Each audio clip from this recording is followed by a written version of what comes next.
So we're the SoundMind Center in West Philadelphia. We're really excited.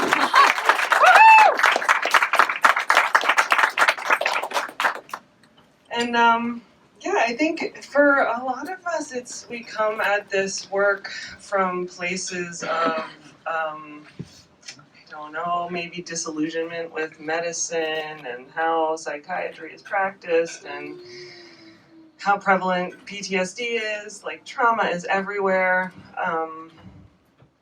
I just sort of encountering this work, I met Rick Doblin last summer, and they showed, he was showing some videos of some of the therapy sessions, and I had been through a couple master's degrees and a couple residencies, and I was like, I don't know what the answer is, right? It's like, I don't want to just pump meds into people, and I also don't,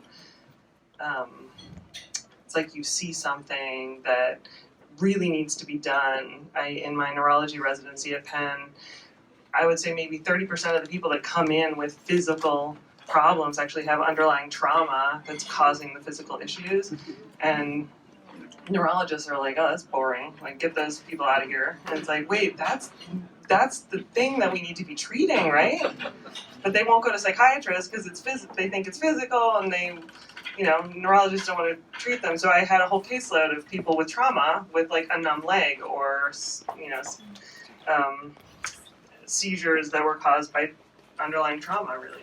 And I think seeing some of these videos of the therapy sessions, you realize how powerful this is. And I think that's what really sold me. Just the ability for this medicine to allow people to not dissociate when they face something's hard to think about. And we all have hard things to think about, And I think this therapy, I mean, the numbers tell you it works, but also seeing the videos of the therapy shows you it works. And I think in a lot of ways we all need a sense of, there has to be a better way than how we're doing it. And so we're really excited because West Philadelphia is a very complicated place.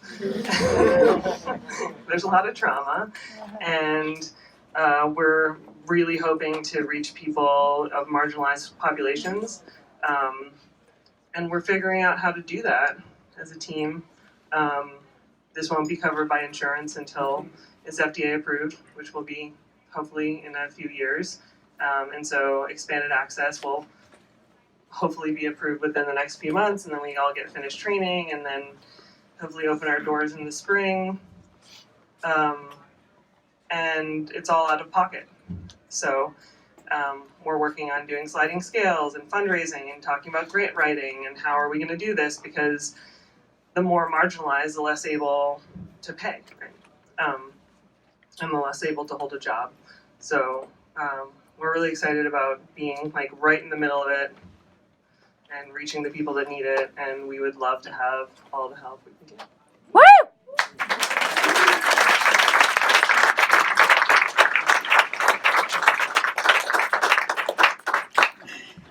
Hi, I'm Jennifer Gibbons, and I feel incredibly honored and excited to be a part of this process, partly because I'm a Gestalt therapist, and Gestalt therapy totally believes that people have what they need in order to heal, and that we just need to help people get things out of their way so that they can. And so MDMA-Assisted Psychotherapy fits incredibly well with that. And I work in community healthcare, and all I see are people dying around me because of trauma. And the reality is that poverty is trauma, racism is trauma, and the people who often can't access this kind of treatment that could potentially be life-saving are often people who are not going to be able to afford the care. So I am just really grateful to Hannah for bringing this to West Philadelphia, and I'm really thankful to MAPS for really making a commitment to wanting to treat marginalized folks, because I think this is really important. And I certainly hope that when we gather in the future, there'll be more people of color in this room and people who can talk about seeing the importance of this treatment. So thanks for turning out, and we really do need your support, because the only way that we're going to get this treatment to poor folks is if people who can afford to can help out.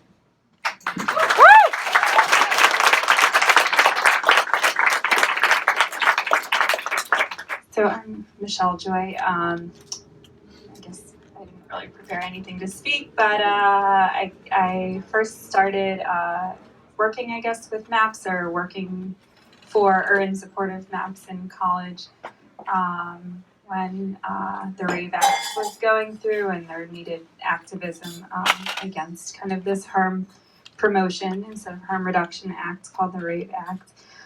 Little did I know that fast forward 15, 20 years later, and I would connect with Hannah, who lives 4 houses down from me, which we only found out after we started to collaborate, and Bob, who's going to live about 2 blocks down, and we're hoping that our center is also going to be a couple blocks down. So the feeling of community is really important, I think, to all of our mission, community in different ways.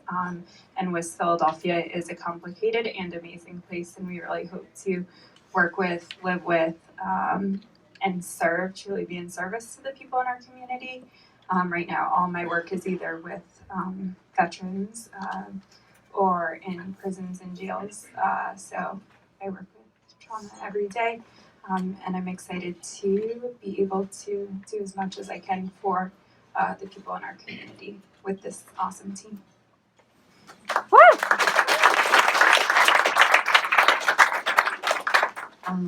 My name is Aisha. I'm a family therapist, and I also spend a lot of time advocating for the rights of drug users. So I'm really excited in MAPS from a different angle, in that at Project Safe, which is one of the organizations that I'm involved with, we consider the criminalization of drug use as a form of trauma, in that people who are caught up in the criminal justice system because of drug use or drug distribution experience all the trauma that comes with arrest and incarceration. So what's exciting about MAPS is that it's shifting the perception of what's known as an illicit drug as something that can be therapeutic. And I think it's the first step to shifting that perception for other drugs as well. So and I feel really privileged to be part of this team, and I agree with Jen that I would like to hopefully at the future events see more people of color, more queer people, just people who don't historically have access to treatment.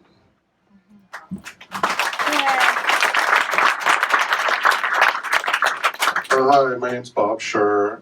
I've got about 15 years experience working in mental health, and the last 10 approximately doing private practice psychotherapy with people primarily on the autism spectrum. That's the specialty of the practice I work, probably about 3/4 of my caseload.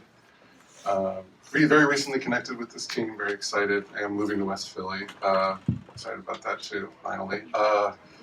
But and I've recently become, in the last few years, very interested in the intersection between autism and trauma. And if you want to, come face to face with the limits of conventional psychopharmacology and conventional psychology, spend 9 or 10 hours doing talk therapy with people on the spectrum. They're suffering. And the interesting thing with PTSD and autism is the thing that is causing their suffering is the thing that prevents them from getting the most out of therapy.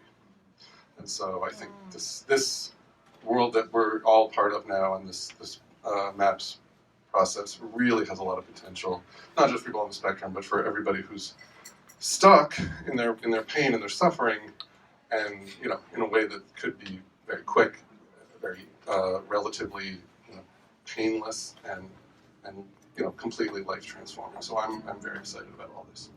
Thanks.